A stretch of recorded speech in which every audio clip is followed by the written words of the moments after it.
Muito boa noite, muito bom estar aqui com vocês mais uma vez no canal Paz e Bem, trazendo assuntos interessantes, assuntos importantes para a gente conversar aqui. E hoje temos um assunto que não é muito tranquilo, muito pelo contrário, é um assunto que, a meu ver, é necessário porque é um projeto em nível mundial. Não é uma coisa que somente atinge o país.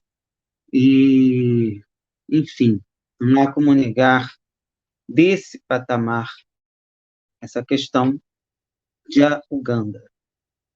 Na semana passada, ficamos sabendo de um absurdo do ponto de vista humanitário, porém, a gente precisa entender que o assunto é um pouco mais profundo e demanda um pouco mais de visão histórica.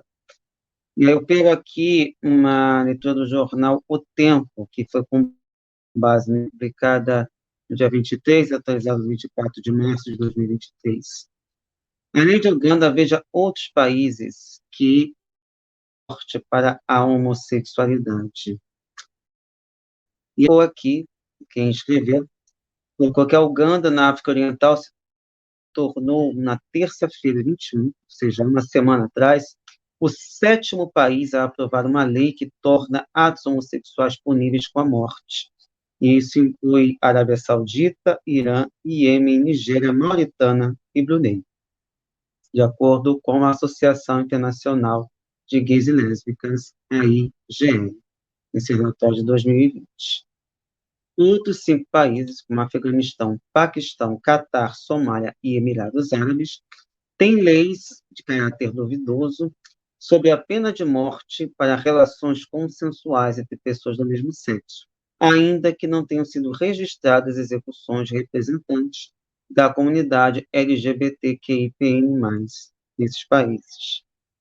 Ao todo, 69 países membros das Nações Unidas têm leis que criminalizam a homossexualidade. 31 deles ficam na África, apesar de algumas mudanças recentes ocorridas em Angola, Gabão e Botsuana. Outros 21 países ficam na Ásia, especialmente o Oriente Médio, com base na Sharia, lei islâmica, e outros 9 ficam no Caribe e 6 na Oceania. Em países não islâmicos, muitas das leis que criminalizam as relações homossexuais têm origem na era colonial. Nós, quando falamos em colônia, especialmente no Brasil, pensamos na nossa visão de colônia, como se fosse uma coisa antiquada ser colônia. Só que a gente não pode esquecer que temos aqui no norte, no Brasil principalmente, nós precisamos uma fronteira com a França. Não exatamente com Paris, mas com uma colônia francesa, que é a Guiana Francesa.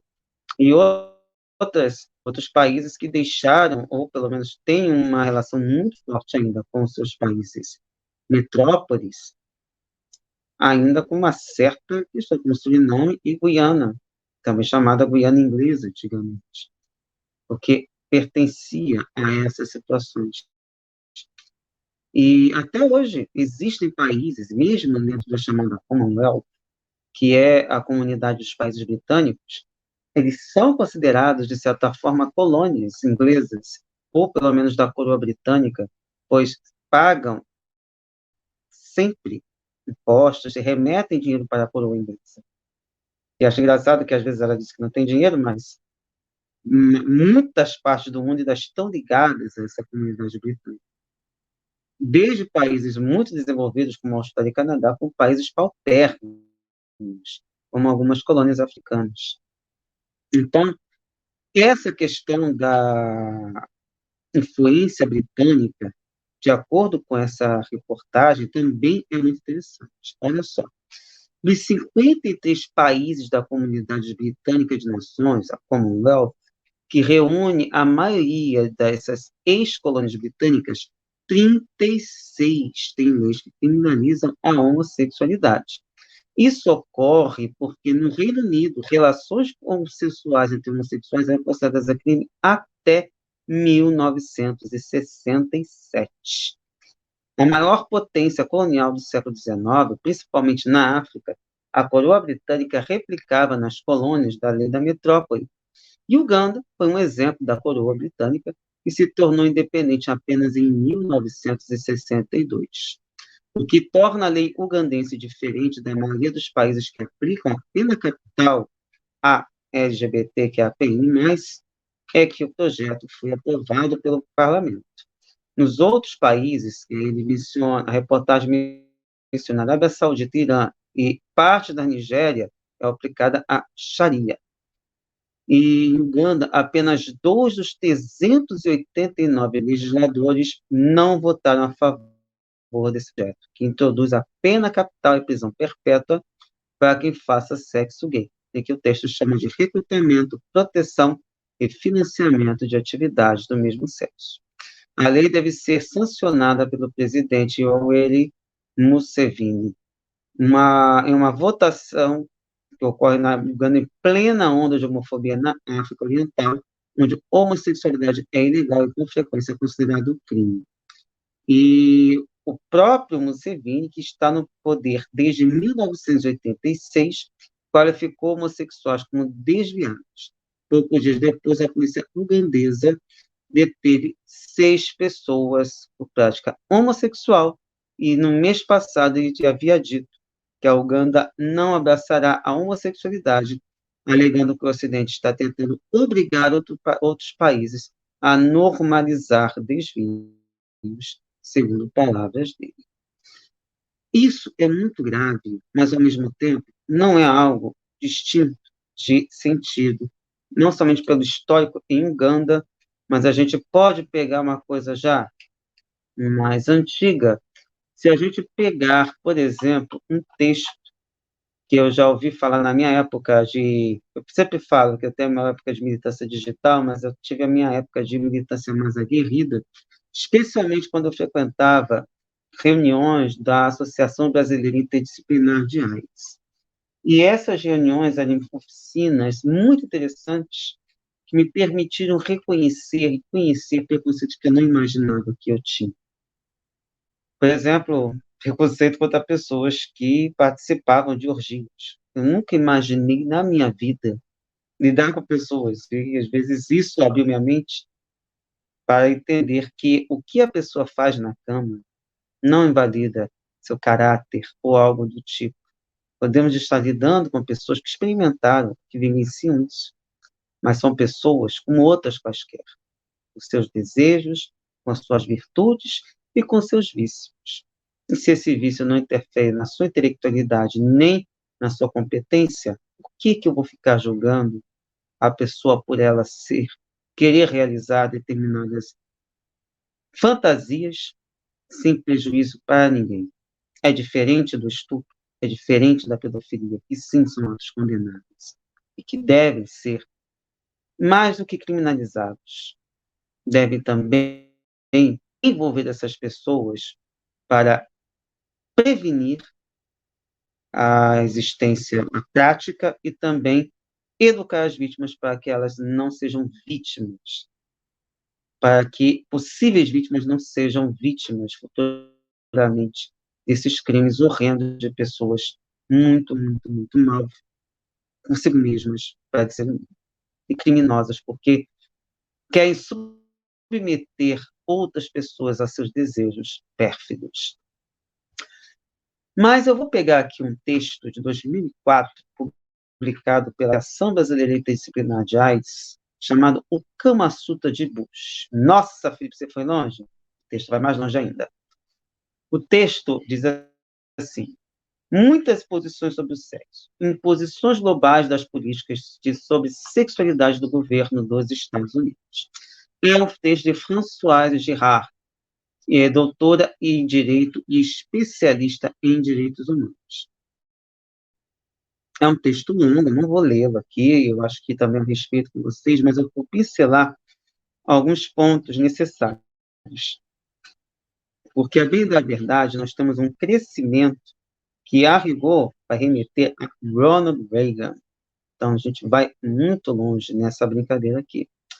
Então, ela menciona que, quando chegou ao poder, em janeiro de 2001, A administração Bush, que tinha uma visão moralista e ultradireitista em relação à sexualidade, tomou como primeira medida a regra geral da mordaça, a qual exigia que organizações não governamentais de outros países negassem informação às mulheres grávidas sobre serviços de aborto legal e sacrificassem o direito de intervir no debate público sobre o aborto, sob pena de perder os recursos da cooperação estadunidense para financiamento de atividades de planejamento familiar, que durante muito tempo, inclusive eu me lembro na década de 1980, época da minha infância, olha como vai longe também, essa questão ser polêmica, do planejamento familiar.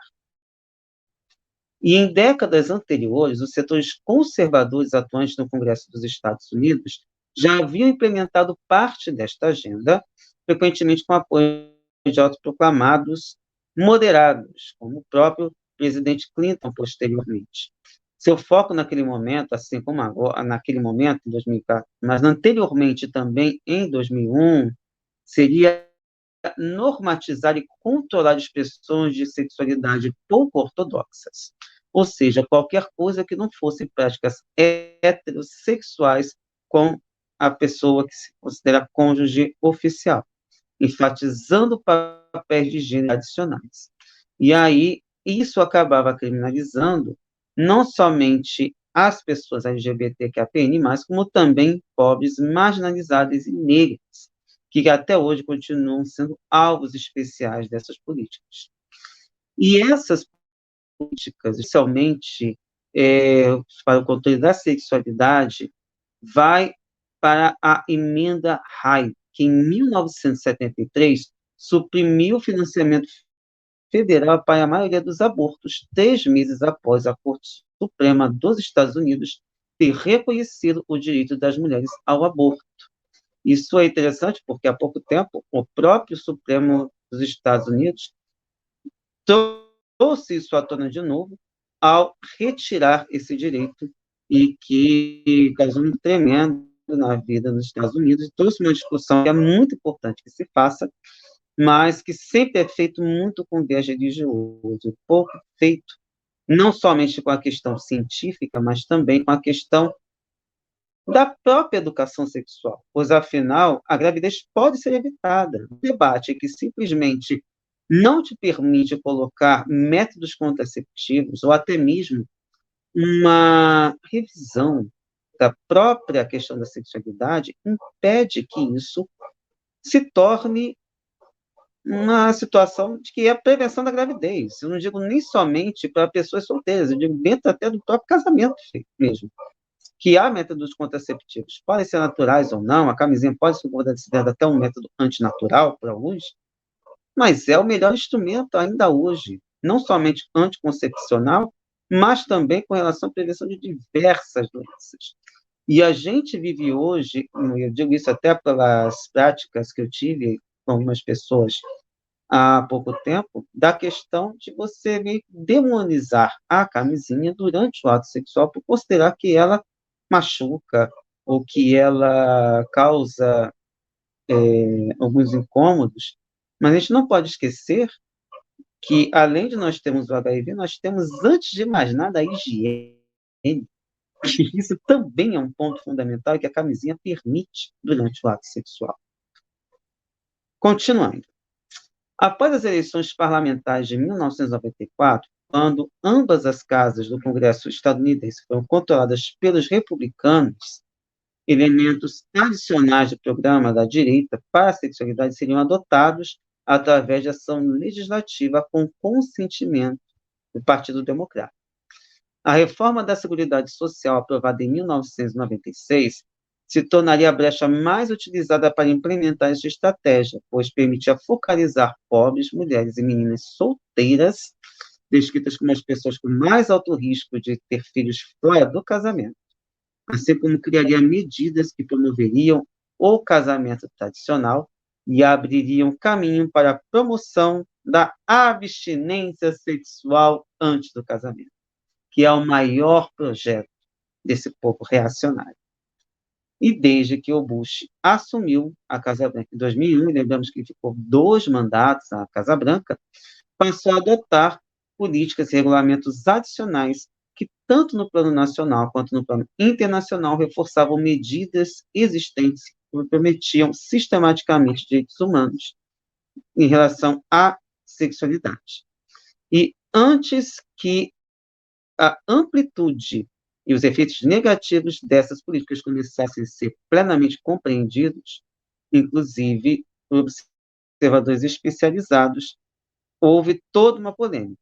Por exemplo, ao longo de 2004, alguns aspectos do impulso fiscalizador de Bush em relação a questões sexuais se tornaram mais nítidos, porque foram intensificados como parte da estratégia para mobilizar as bases políticas religiosas e conservadoras para as eleições presidenciais.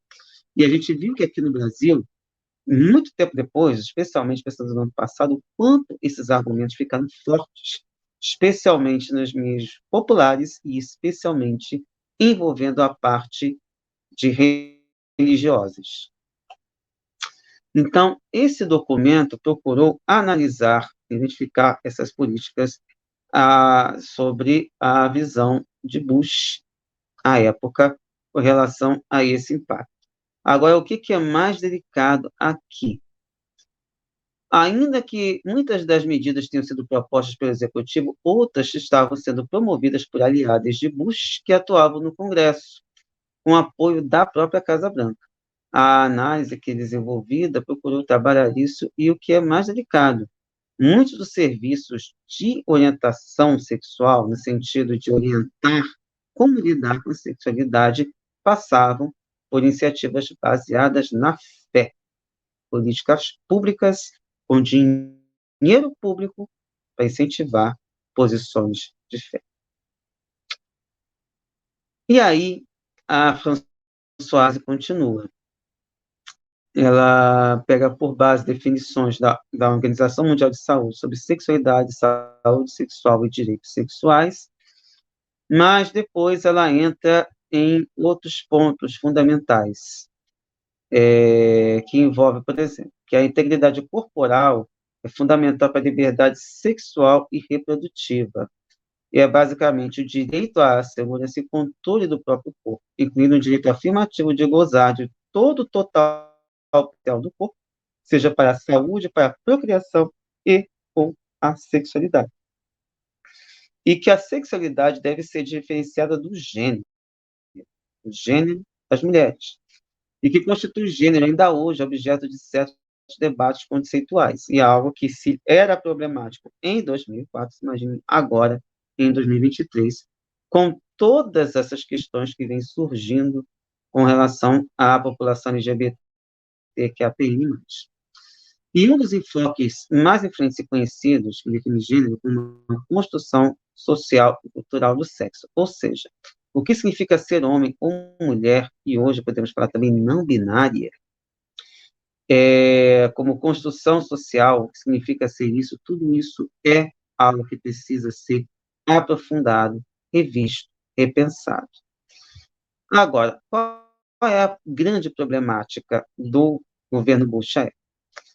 Segundo a Françoise, as políticas desenhadas para promover a heterossexualidade compulsória no casamento, frequentemente estavam relacionadas a políticas direcionadas para reforçar ou reativar os papéis tradicionais de gênero.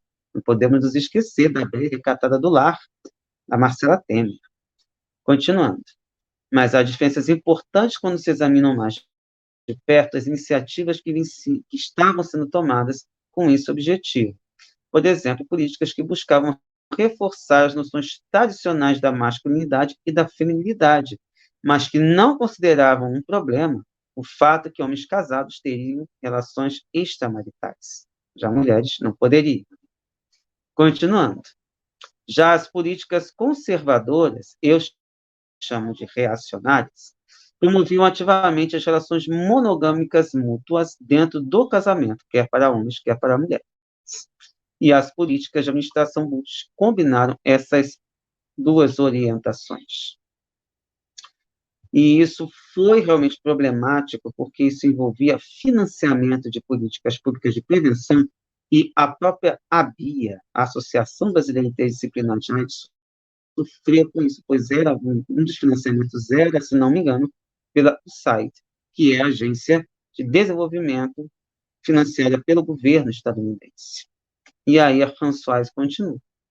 Defensores dos direitos reprodutivos nos Estados Unidos e no mundo têm sido bem-sucedidos em denúncias quanto às implicações dessas políticas do que diz respeito à autodeterminação reprodutiva das pessoas, que vai além da questão do ataque às pessoas a direito em relação ao aborto, como também a suspensão de recursos financeiros para programas de esclarecimento com relação à sexualidade. E outra coisa que ela coloca, que outro aspecto fundamental, que as estratégias de Bush foram se conformando a partir de políticas previamente legitimadas. E a política dela tinha sido extremamente ativa no que diz respeito a uma gama variada de temas: educação e sexualidade, prevenção do HIV, casamento e tráfico sexual. E que as medidas, quando aplicadas em episódios relacionados a este tema, poderiam ser identificados tranquilamente pela internet. O problema é que a nossa internet não era tão forte ainda neste momento, então a gente não pega totalmente as coisas. Mas os autores desses projetos envolviam a Casa Branca, importantes membros da administração, representantes do Congresso, e havia contribuições, olha o nível do pessoal que colaborou com esses casos. Conselho de Pesquisa sobre Família, Foco na Família, Coalizão para os Valores Tradicionais, as Mulheres Preocupadas com a Família, que a gente nunca tinha ouvido falar nessa instituição, Mulheres Preocupadas da América, Foro Wilberforce e Ministérios Congregacionais para as Prisões, e que são muito ativos em relação ao casamento gay e ao aborto. Devem ser até hoje. Além disso, a hierarquia da Igreja Católica estadunidense, além da própria Santa Sé, que estava na mão, se não era do João Paulo II, era do Bento XVI, ambos ultraconservadores. Outra pessoa dentro dessa mesa é o John Klink, principal estrategista da Santa Sé na Conferência Mundial sobre População e Desenvolvimento em 1994, e também na quarta Conferência Mundial sobre a Mulher em 1995, e em diversas outras organizações que envolviam a participação da ONU. Também Grupo Internacional das Pesquisas sobre População, que é um pequeno grupo de pesquisa contra o planejamento familiar, e que criou e legitimou afirmações falsas de que se promoviam abortos forçados na China. Então, a gente vê que o problema com a China também vai longe aí. Vida Humana Internacional, agressivo grupo anti-aborto e antissemita. Antissemita, é bom que isso fique claro. Cujo braço na ONU é o Instituto Católico para a Família e os Direitos Humanos. Enfim, esses grupos se achavam no direito de falar sobre sexualidade. Então, o que estava aqui colocado é que no âmbito doméstico estadunidense, a coalizão de direita reunia entre esses múltiplos, no espectro que varia desde bispos católicos a pequenos grupos locais para a família. Sabe que é sempre uma família construída num âmbito que esquece o amor que envolve as pessoas, mas tinha que ser dentro daqueles padrõezinhos que são estabelecidos por eles. Mas no âmbito internacional, a sexualidade de mulher também se converteram em objeto de ataque por parte de diversos atores muito díspares, e desde o Papa até representantes diplomáticos do Egito e do Irã. Embora as ações do Bush fossem sistematicamente agressivas, as informações sobre o assunto e as reações dos meios de comunicação estadunidenses estavam um tanto quanto frágeis, não estavam tão evidentes quanto em outros momentos. E a retórica da mídia, à época, foi a dissimulação, seja por um apelo aos valores tradicionais ou por outros motivos que a gente, de repente, não conseguiria pegar aqui. E a gente pode olhar também como a nossa mídia se comportou no desgoverno Bolsonaro, e que a gente vê, por exemplo, a falsa moralidade, a hipocrisia, observando um palavrão, foi um desabafo do Lula, com relação a centenas e centenas de agressões vindas por parte de uma pessoa que se diz conservadora e que ocupava o mesmo cargo anteriormente. E aí, o que foi colocado por ela aqui também? Esse discurso acoplado às políticas de guerra e abandono quase absoluto dessas posições progressistas por parte da representação democrata no parlamento estavam dificultando o trabalho de todo o povo ativista estadunidense em favor de direitos reprodutivos e sexuais. E para ativistas de outros países, ainda mais difícil para decifrar, exatamente por conta do financiamento que estava sendo redirecionado pela USAID, que é a Agência Internacional para o Desenvolvimento dos Estados Unidos. E, além disso, essa filosofia ultraconservadora trazia essa situação muito mais difícil na hora de a gente poder analisar. Mas, dentre outras coisas, eles estavam também plantando modelos ultraconservadores, programas federais de seguridade social e de saúde destinados às pessoas de baixa renda como plataforma a partir da qual estavam sendo implementados outros projetos de controle da sexualidade, e sempre com a intenção da promoção do casamento heterossexual, na tentativa de reativar um modelo moralista em relação à sexualidade, mas também excluir as mulheres chefes de domicílio, especialmente solteiras, e seus filhos de programas sociais. E, em lugar de benefícios, a política sempre preconizou o casamento. A estratégia se apoiava em noções tradicionais sobre papéis de homens e mulheres na família e na sociedade. Nessa perspectiva, a afirmação era de que as mulheres e crianças deviam depender economicamente de homens para seu sustento. O pessoal deve estar vomitando aqui já um tanto horror, mas estamos falando de algo que ocorreu em 2000, nos anos 2000, voltou com o Trump e corre o risco de voltar. Por isso que nós também precisamos estar vigilantes. E aí, continuando. A ideia é que as mulheres deveriam ter como anseio principal viver como esposas e mães. E um exame mais aprimorado dessas posições de Bush sugeriria que essa crença era a motivação principal ao ataque contra o casamento de pessoas do mesmo sexo, restrição ao aborto e também contra o acesso à anticoncepção, assim como medidas de repressão do trabalho sexual. E essas agendas estavam relacionadas com outras coisas do pensamento ultraconservador. Para a Casa Branca, tão importante quanto responder à demanda dos grupos fundamentalistas nacionais era também atender os interesses financeiros de corporações. O capitalismo não é tão libertador quanto as pessoas imaginam. E aí, continuando. A ilustração mais evidente dessa afinidade eletiva podia ser identificada pela iniciativa global, a resposta ao HIV/AIDS, aprovada pelo Congresso em julho de 2003, que enfatizava o acesso ao tratamento e foi muito recebida pelo público em geral. Porém, ela só beneficiava as companhias farmacêuticas na medida que definiam recursos financeiros para aquisição de fármacos de marca em detrimento dos genéricos, como aqui no Brasil sempre causou polêmica dessa política.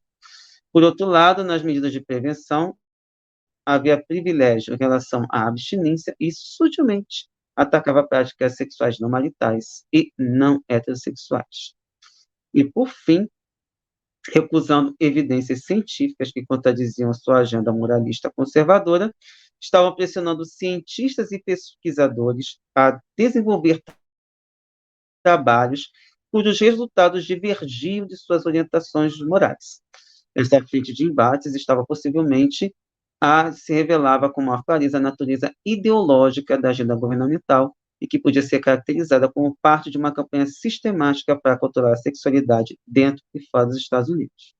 Bom, se pensarmos nisso, podemos dizer, grande novidade em se tratando esse tipo de situação, especialmente envolvendo os Estados Unidos, que tentam nos controlar até hoje.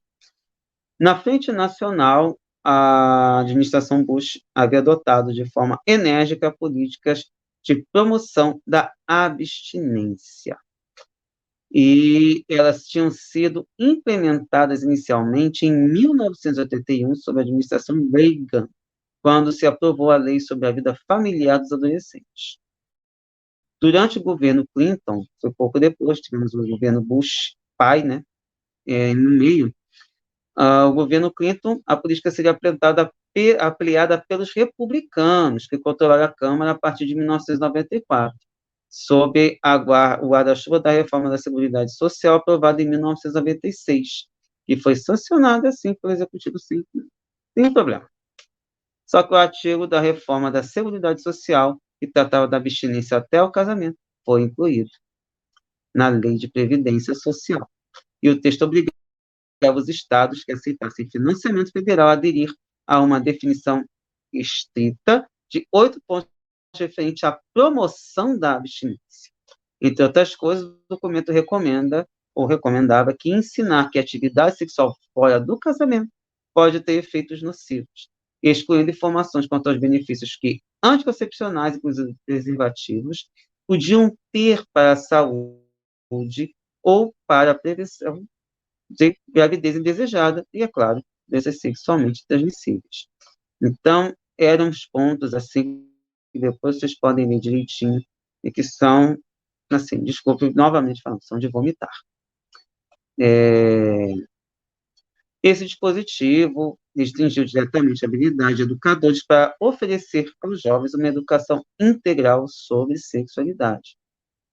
E levando em conta que 52% dos adolescentes solteiros à época, entre 15 e 19 anos, tinham relações sexuais nos Estados Unidos, e que a idade média para o primeiro casamento era de 28 anos para os homens e 26 anos para as mulheres.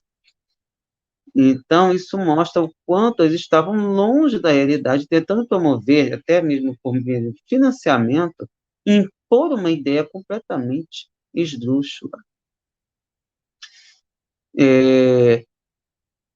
Os arquitetos dessa reforma desconsideraram especialmente padrões e práticas sexuais da época, simplesmente porque pretendiam impor os seus próprios pontos de vista morais e religiosos sobre toda a sociedade. E foi tão sério que, em 2000, o Congresso estadunidense acrescentou 50 milhões de dólares para o programa de abstinência até o casamento, por um período de 2 anos, sobre o programa Projetos Especiais Comunitários para a Educação de Abstinência de Relevância Nacional e Sexual, operados pelo Bureau de Saúde Materna e Infantil do Departamento de Serviços Humanos e de Saúde. Uma abreviação seria SPRANS, que também incluía uma definição restrita de 8 pontos sobre a promoção da abstinência, mas obrigavam a uma aderência mais estrita quanto a ensinar esses 8 pontos. Focalizava basicamente adolescentes de 12 e 18 anos, e também quando eles considerava estados repassando recursos diretamente a grupos comunitários, incluindo-se aqueles organizados com base na fé. E é aquilo que eu falei. Igrejas ou reuniões religiosas recebendo dinheiro público para promover a abstinência. E, não surpreendentemente, esses Sprints se converteram na plataforma favorita de conservadores para promover a abstinência sexual.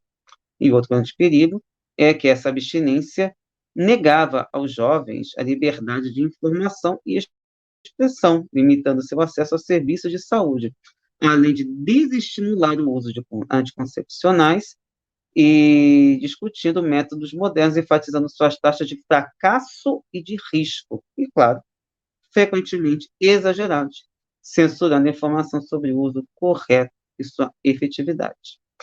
Uma tática muito usada pelos partidários da abstinência é vincular o fracasso preventivo frente à prevalência relativamente alta do vírus do papiloma humano, famoso HPV, em pessoas sexualmente ativas. No entanto, segundo a Françoise, Lançar mão do HPV para atacar a efetividade do preservativo é uma estratégia enviesada, pois o HPV genital pode ser transmitido por exposição a superfícies como a pele e mucosas infectadas, que ficam expostas e que não são protegidas pelo preservativo, que é algo que acontece, por exemplo, com o chato, que é uma infecção sexualmente transmissível. Continuando. Os partidários da abstinência focalizam essa suposta incapacidade do preservativo para proteger do HPV como argumento para questionar a efetividade do preservativo para proteger contra o HIV. Esse tipo de argumento é particularmente chocante quando se sabe que a efetividade dos preservativos para prevenir a infecção pelo HIV foi cientificamente comprovada. E é algo que a gente viu aqui, especialmente com o negacionismo que a gente estava falando aqui. E o que é mais delicado, que essas afirmações estavam sendo utilizadas pelos defensores da educação para a abstinência, em relação ao sexo fora do casamento, e estigmatizando toda a população LGBT, que é a PN+, que não poderiam se casar com as pessoas que se amam, assim como crianças, pais e mães solteiros e adolescentes que tinham experiências sexuais, pois, segundo a ótica conservadora, essas pessoas são vistas como fracassadas. Olha que loucura. Se você foi molestado sexualmente, na visão deles, você é um fracassado. O que a gente faz com aquela menina de 6 anos que foi engravidou do tio por estupro? Porque, afinal, segundo a lei brasileira, até um beijo antes dos 14 anos é considerado estupro. Então, pensamos bem sobre esse tipo de argumentação maquiavélica e que continua viva nas mentes doentes dessas pessoas que se dizem conservadores e defensores da família. Mas tem mais. Vale lembrar que a norma proposta pelos defensores da abstinência não coincide, evidentemente, com a conduta de um número significativo de adultos, incluindo pessoas que estavam no próprio ambiente. E lembremos também o próprio Clinton, né, que foi flagrado, ele assumiu a traição, um sexo fora do casamento ali, e que, na verdade, ficou aquela polêmica, que não considerava, por exemplo, o sexo oral como sexo. Ou seja, um desviozinho aí para poder manter a honra aí, de acordo com a visão deles.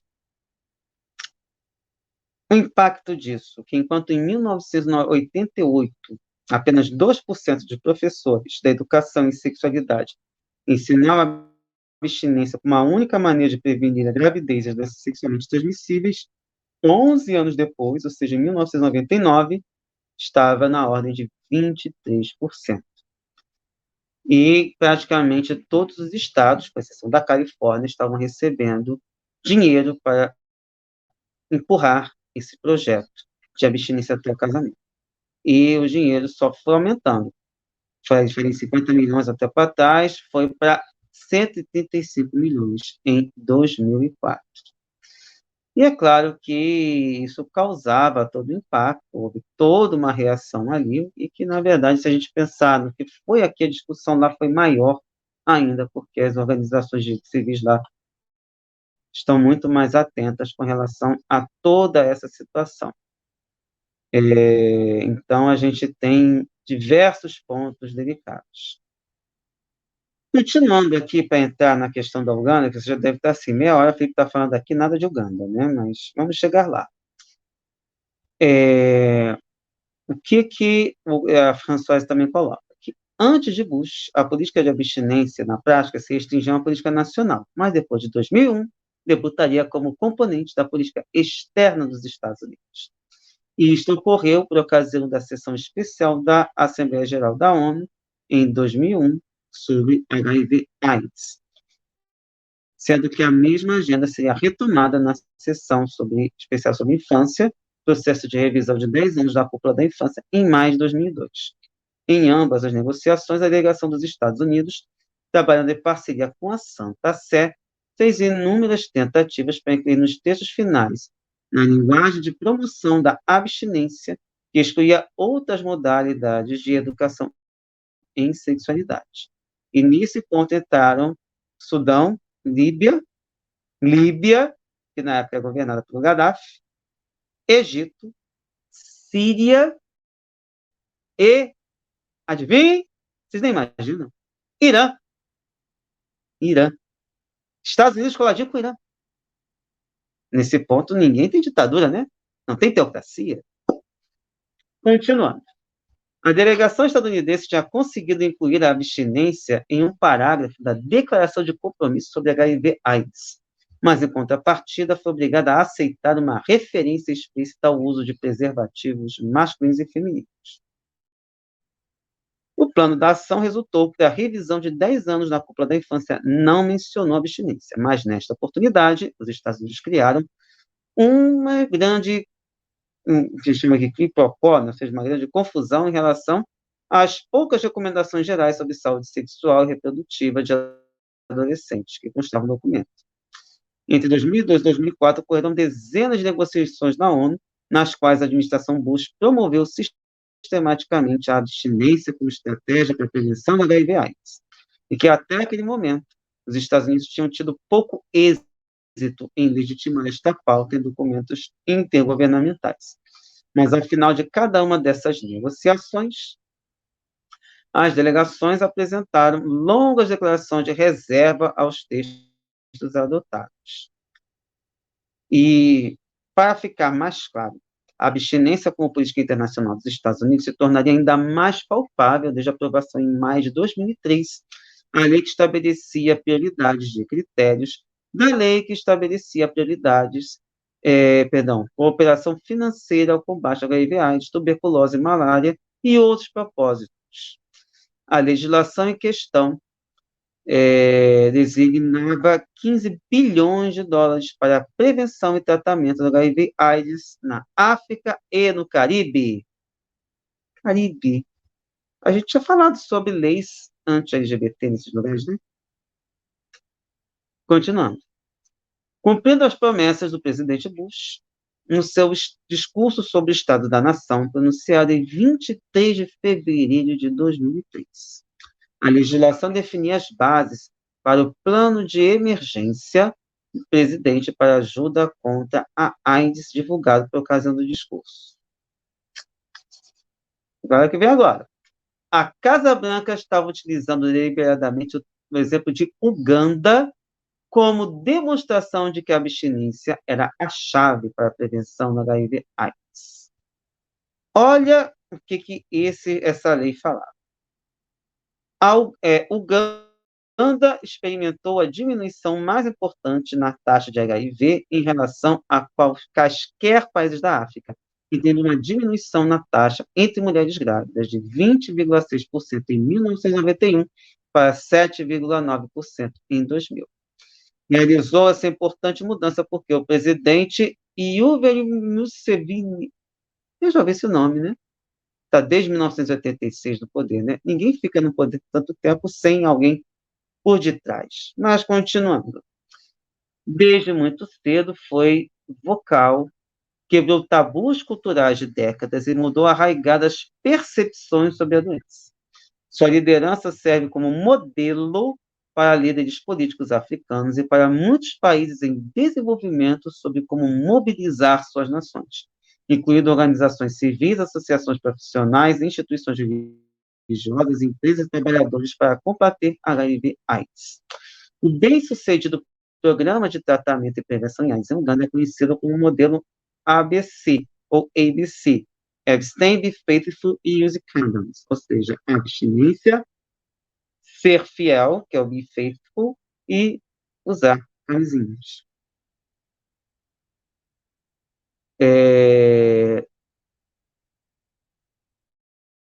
Seja abstenha-se, seja fiel e use o preservativo, não é só de prioridade. A Jamaica, a Etiópia e o Senegal também vêm aplicando com êxito o modelo ABC.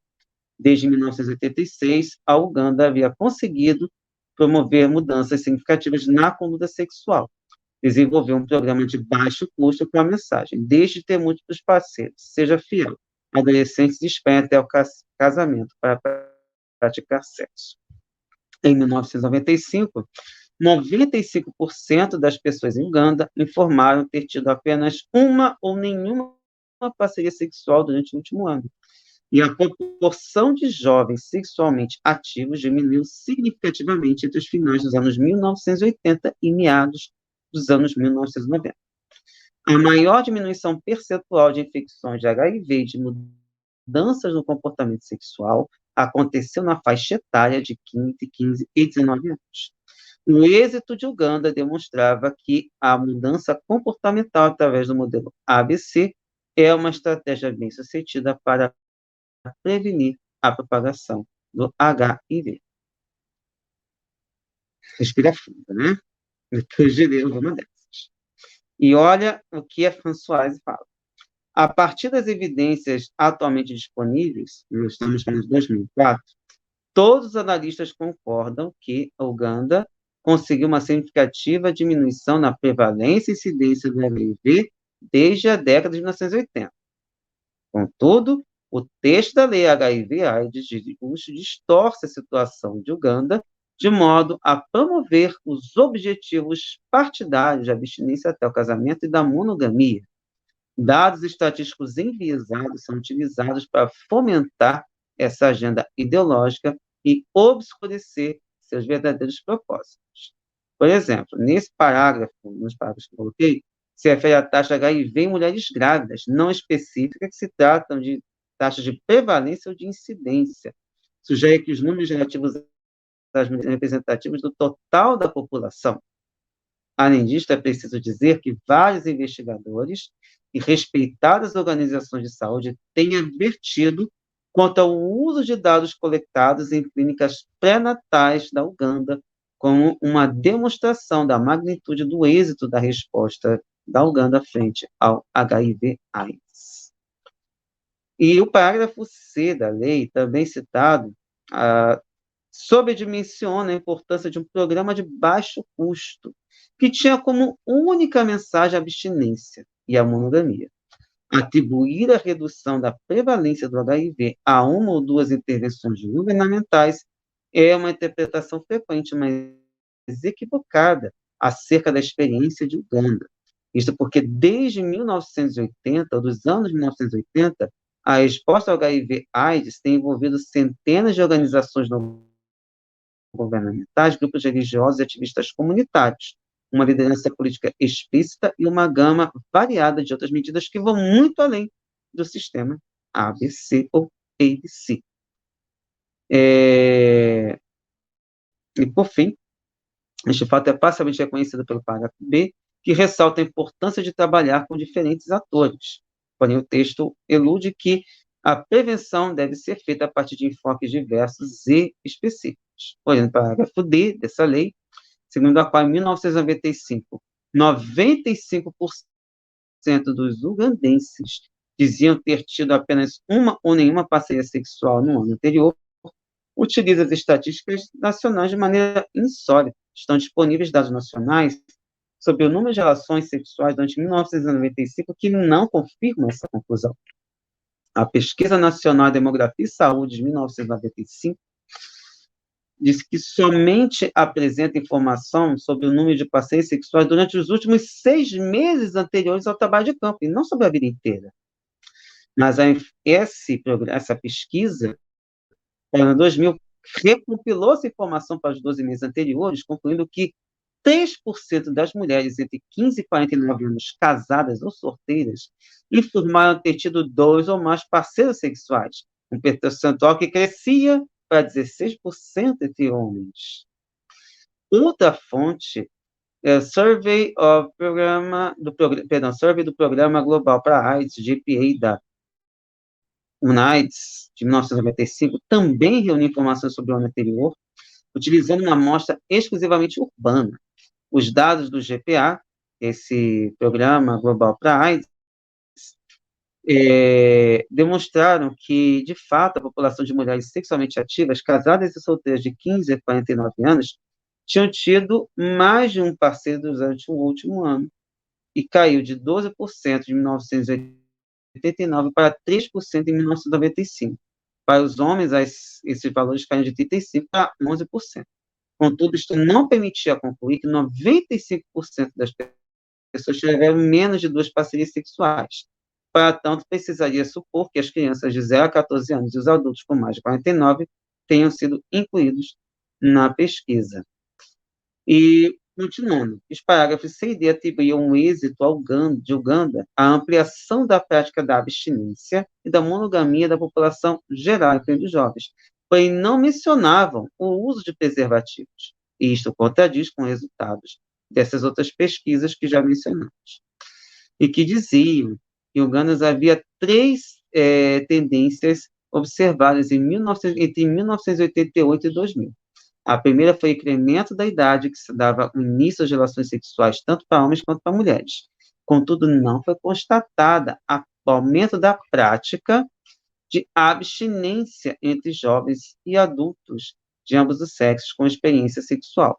Se, por um lado, houve uma significativa diminuição no número de homens e mulheres que tinham múltiplos parceiros, por outro, observou-se também um significativo aumento do uso de preservativo entre mulheres e homens solteiros sexualmente ativos. Sobretudo, a evidência disponível não permitia concluir que uma única dessas tendências tenha sido mais importante que as demais. E, enfim, só por aí, olhando para outras pesquisas, a gente vê que as coisas não estavam bem como poderiam ser imaginadas.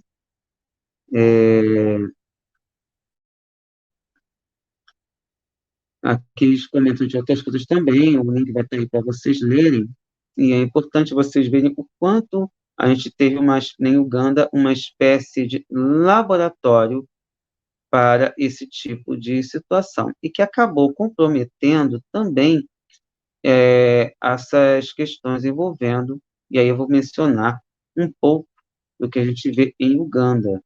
Por exemplo, pegando aqui, voltando um pouco no tempo, a gente pega lá em 2009, não sei por que agora está fora da cronologia que eu havia colocado aqui. Mas o negócio vai longe, porque em 2009, a gente já teve uma tentativa de punir com prisão perpétua. Aqui eu fui pegar em 2014, não sei por que aqui fugiu, mas o negócio estava lá, em 2014, a gente chegou a ter questões bastante delicadas. O presidente de Uganda está aqui, praticamente tudo que vou deixar no G1, porque foi onde eu consegui fazer esse levantamento. Mas o presidente de Uganda, esse mesmo continua no poder, sancionou uma lei que punia gays com prisão perpétua. Isso, a gente tem depois. Inclusive, é interessante que uma outra reportagem da Globo fala a lei que pune o homossexualismo, que a gente já sabe, já fala aqui que não é um termo mais adequado. Afinal, é um termo que remete à doença e a gente prefere usar a palavra homossexualidade, o próprio Globo utilizando esse termo. E em 25 de fevereiro de 2014, um jornal de Uganda publicou uma lista com 200 gays que poderiam ser condenados. Ou seja, a gente vê que houve toda uma pressão por conta dessa visão ultraconservadora. Ainda em 2014, já em junho, houve aqui uma sanção de leis que puniam Uganda por leis contra homossexuais. A sanção incluía a suspensão de fundos para a segurança e saúde. E aí, posteriormente, em julho de 2014, após corte de doações, Uganda diz que lei anti-gay foi mal interpretada. Então, a gente vê uma sequência temporal bastante interessante. E aí, nesse mesmo período, no dia 21 de julho, houve uma reportagem aqui, dizendo que leis que discriminavam homossexuais ajudavam na propagação do HIV. E é realmente o que acaba acontecendo. Então, porque afinal, você exclui e invisibiliza as pessoas. E você imagina que somente promovendo o casamento heterossexual, monogâmico, você vai conseguir combater a disseminação de HIV e de outras doenças? Impossível. E aí, em 2014 ainda, o Tribunal Constitucional de Uganda anulou a lei contra homossexuais. Então, isso foi uma pressão que durou aí de fevereiro a julho, na verdade, 1º de agosto de 2014, para que essa lei fosse parada naquele momento. E é claro que houve pressão sempre de quem? De quem? De quem? De quem? De pastores, que afinal, segundo a Wikipédia, você tem ali 83% de pessoas que se consideram cristãs, sendo 42% protestantes e 42%, mais ou menos, 41,49% católicas. Muçulmanos, 12,1%, outra religião, 3,1%, e sem religião, 0,9%. Então, a gente tem aí uma coisa delicada quando a gente olha essa sequência de situações envolvendo esse pessoal. E aí, em agosto, a lei estava para ser novamente voltada em Uganda. Isso, ou seja, ela foi anulada dia 1º, dia 12, estavam tentando retomar essa lei. E aí, essa lei, de certa forma, continuou suspensa desde então.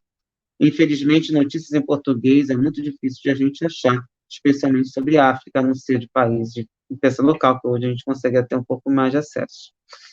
Mas ela teve, em 2015, uma parada gay após a queda da lei que previa prisão perpétua para pessoas consideradas homossexuais. Para vocês terem uma ideia de como o negócio é complicado, em 2015, foi publicado pela BBC Brasil uma situação que era uma menina que foi sequestrada aos 2 anos em Uganda e foi forçada para ser parte do Exército de Resistência do Senhor, procurado por crimes contra a humanidade, uma espécie de milícia, e que a gente imagina que o negócio era delicado. O Exército de Resistência do Senhor é conhecido por sequestrar crianças para usá-las em combate como escravos sexuais. Então, isso a gente percebe que o negócio é muito pesado nesse país. Em 2016, houve toda uma pressão de estados muçulmanos com relação à existência de grupos gays falando sobre a AIDS na ONU, e isso é claro que foi Uganda, Arábia Saudita, Irã, Indonésia e Sudão.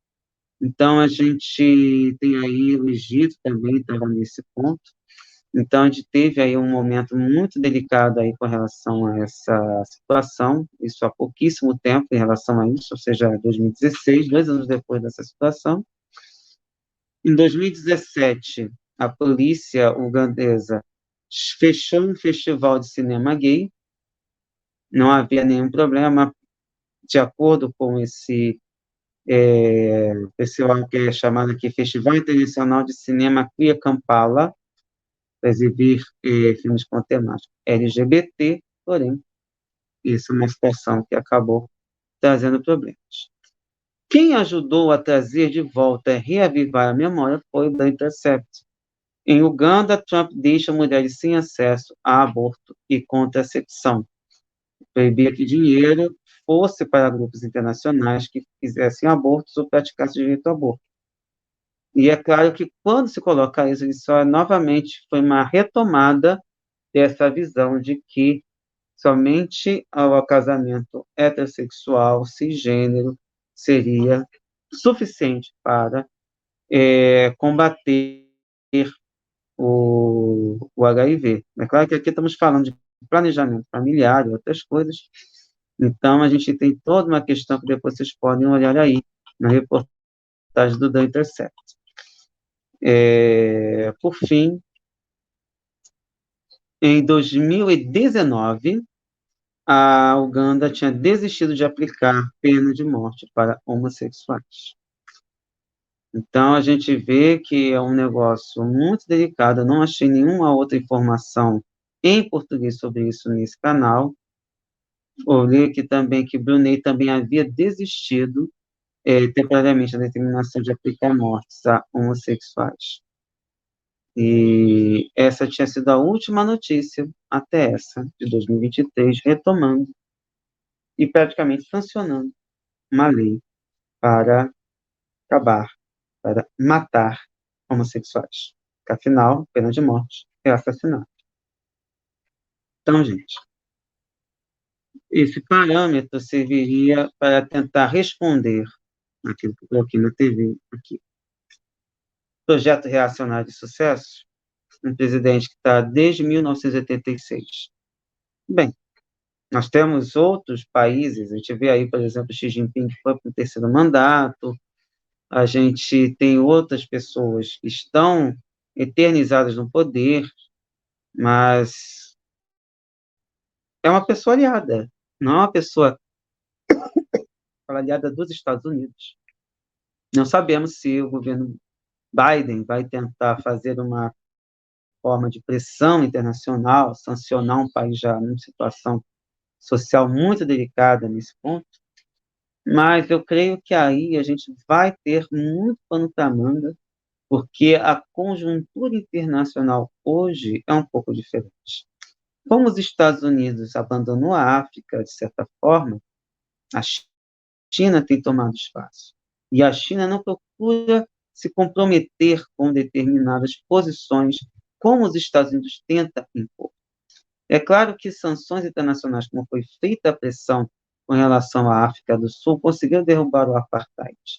Mas não podemos nos esquecer que tanto o apartheid na África do Sul, quanto essa homofobia terrível que está sendo implantada em Uganda, tem base no cristianismo implantado de maneira enviesada para matar, dizimar pessoas de uma maneira cruel. E o que é pior, tendo por aliado o Estado. E eu digo isso com tranquilidade porque, infelizmente, a base de toda essa desgraça, como vocês acabaram de ver, é cristã. Infelizmente, protestante. E o que é pior, sem nenhum pingo de sensibilidade do amar ao próximo como a si mesmo, de fazer aos outros somente aquilo que gostariam que fizesse conosco. Que são palavras que estão na Bíblia, mas completamente ignoradas quando se trata de uma demonstração de amor, de afeto, de pessoas completamente desequilibradas com a sua consciência e com a sua vivência sexual. E como fica a espiritualidade aí? Essa espiritualidade não é uma espiritualidade do amor, é a espiritualidade do ódio, é a espiritualidade da falta de discernimento, da falta de humanidade. Será que seria o caso de condenar? Ou seria o caso de envolver, de conversar, de promover o amor, de rever as consciências? É preferível matar? Com base em quê? Que raio de religião é essa que condena à morte só porque a pessoa tem algo diferente? Todo mundo é igual? Certamente não. Mas é algo para pensar que esta aliança, eu não digo nem conservadora, reacionária, que eles gostam de se chamar conservadores, mas são reacionários, não tem base sólida. E o melhor exemplo é que em qualquer questionamento se parte para a violência. Essas pessoas precisam ser contidas. Elas não podem assumir determinados cargos. E o deslize que foi cometido 2 vezes nos Estados Unidos, cometido aqui no Brasil, precisam ser evitados. E a gente só vai conseguir isso com a conscientização da população, com a conversa e com o entendimento de que este caminho, mais do que antiético e desumano, é também anticristão, dentro desse parâmetro conforme estamos colocados. É hora de enfrentar esse desafio e passar a limpo a história da humanidade. E dentro das possibilidades para quem é cristão, a história do cristianismo também. Não nos esqueçamos que, por mais que falemos e jamais poderão me acusar de cristofobia, pensem antes no rastro de sangue das cruzadas e da Inquisição e dos suicídios que têm sido estimulados exatamente por esse tipo de recorte que pega a espada e se esquece de que o grande mártir e símbolo do cristianismo morreu torturado numa cruz. E essas pessoas tentam impor tortura a quem só quer amar, só quer amor. Por isso, nós vamos nos despedir, agradecendo a audiência e pedindo, se possível, deixe sua curtida, compartilhe e, de preferência, pedimos também que, dentro das possibilidades, você nos ajude com a assinatura solidária, para que este e outros programas tenham condições de continuar funcionando e que a gente possa, a partir daí, continuar trabalhando para a superação das barreiras impostas pelos algoritmos das plataformas. E para vocês, forte abraço. Um beijo enorme. Paz e bem. E que possamos sempre rever esses conceitos e não nos deixarmos enganar. Porque, afinal, conforme vocês puderam ver no programa de hoje, nada é por acaso. Sempre na história nós vamos encontrar toda a noção de por que essas coisas estão acontecendo. E elas se voltam contra nós porque nós não agimos no momento certo. Nós nos calamos no momento equivocado. Então não adianta reclamar depois de bode na sala. Então, pessoal, paz e bem. E até semana que vem. Deixa eu colocar aqui nossa vinheta de encerramento. Paz e bem.